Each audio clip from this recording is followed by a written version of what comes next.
হয়েছে এই কথা আমি বড়মান মন্দিরে দাঁড়িয়ে বলছি। এই মন্দির একটা ব্যবসায় পরিণত হয়েছে। ধর্ম হোক যার যার, বড়মা সবার, এটা একটা বেকার স্লোগান।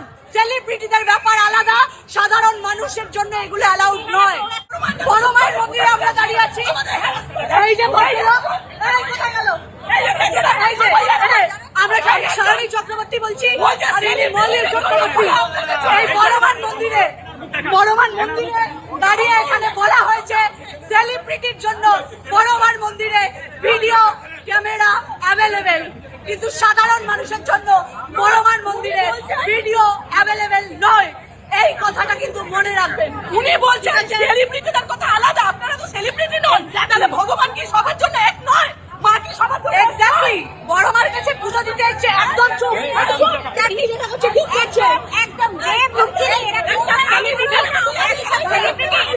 সেলিব্রিটি হয়ে গেল, তাদের সামনে ক্যামেরা ভিডিও পোস্ট করা হচ্ছে, ইউটিউবে হচ্ছে। আমি মনে হাত দিবি না, কি করছো? আপনি আমি বেহালা থেকে আসছি, বেহালা চৌরাস্তা থেকে আসছি। এরকম বড় মায়ের এখানে এরকম একটা নাটক দেখলাম, একটা বড় অভিজ্ঞতা নিয়ে যাচ্ছি। তোমরা সেলিব্রিটি তো নাও, দেবরা দেব রুকিনি শুভশ্রী, ওরা সেলিব্রিটি, তোমরা ভিডিও করতে পারবে না, ওদের কথা আলাদা। আমাদের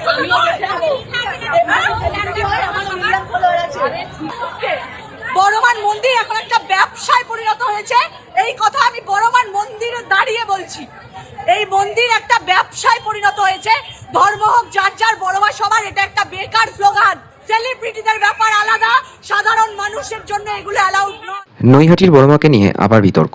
নৈহাটির বড়মাকে নিয়ে আগেও অনেক কথাবার্তা হয়েছে, অনেকে অনেক রকম ভাইরাল ভিডিও বানিয়েছে, যেগুলো দেখা গেছে যে সেখানে সাধারণ মানুষকে কি করে মানে হেয় করা হচ্ছে, কি করে তাদেরকে ঠিকঠাকভাবে লাইনে দাঁড়াতে দেওয়া হচ্ছে না, বা কেউ একটা ছবি তুলতে গেলে তাকে রীতিমতো বকুনি ঝকুনি দিয়ে সরিয়ে দেওয়া হচ্ছে।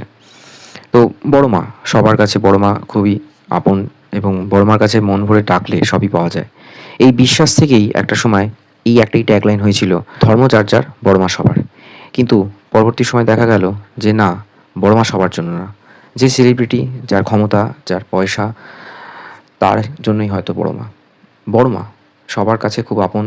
যে বড়মার প্রতি মানুষের একটা আবেগ এমন জায়গায় কাজ করে, দেখা যায় যে কালী পুজোর আগের দিন থেকে, অর্থাৎ চতুর্দশী থেকেই কয়েক লাখ লোকের লাইন পড়ে যায় নৈহাটিতে। তারা গঙ্গা থেকে স্নান সেরে দণ্ডি কাটতে কাটতে যায়, বড়মার কাছে মানত করে। আবার যাদের মানসিক পূর্ণ হয়ে যায় তারাও দণ্ডি কাটে। বিভিন্ন রকমের যাদের সামর্থ্য অনুযায়ী বড়মাকে বিভিন্ন জিনিস দেওয়া হয়। কখনো সেটা বেনারসি হতে পারে, সোনা দানা, অনেক কিছু। বড়মার নাকি এতই সোনা রয়েছে যে সেগুলো ভল্টে রাখা হয়, এবং সবটা হয়তো বের করা হয় না কালী পুজোর দিনেও।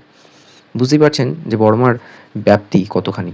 কিন্তু রিসেন্ট সময় দেখা যাচ্ছে যে বিশেষ করে 2 বছর আগে যখন বড়মায়ের এই স্থায়ী মন্দিরটি তৈরি হলো, সেখানে দেখা যায় যে বহু মানুষ পুজো দিতে আসছেন। আস্তে আস্তে বহরে বাড়তে থাকলো। শনিবার, মঙ্গলবার, অমাবস্যার দিনগুলোতে প্রচুর লাইন পড়ে।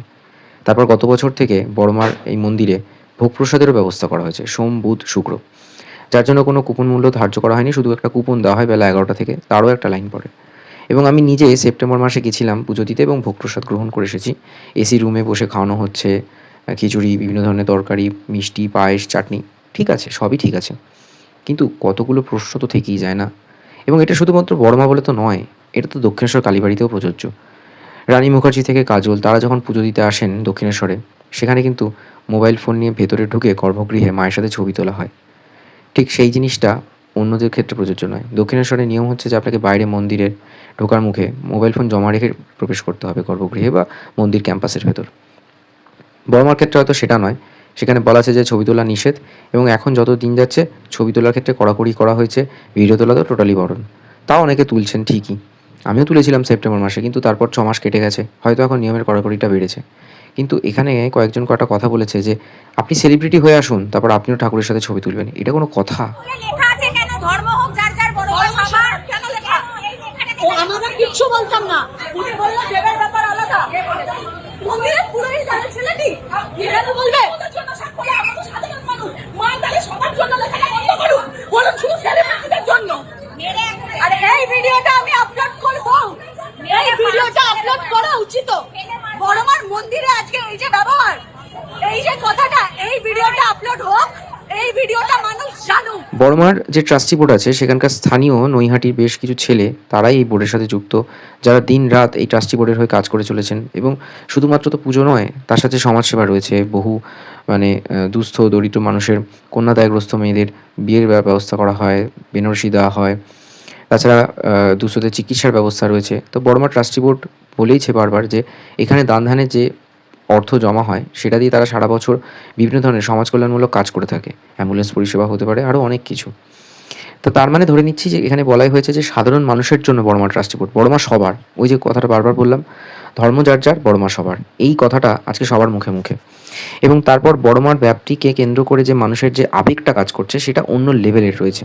তারপরও দেখা গেল যে সায়নী মুখার্জি নামে একজন সম্ভবত ব্লগার, তিনি গেছিলেন তার ফ্যামিলিকে নিয়ে পুজো দিতে এবং হয়তো ছবি তুলতে চলেছেন।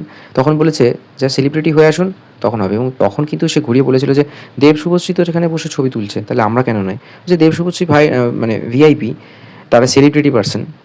তো এবার এটা কোনো কথা হলো? তা সেলিব্রিটি কারা বানায়? আমরা আমাদের মতো সাধারণ মানুষরাই তো কোনো একজন নক্ষত্র বা কোনো একজন ফিল্ম স্টারকে আমরা সেলিব্রিটি বানাই, যারা 10 জনের থেকে আলাদা।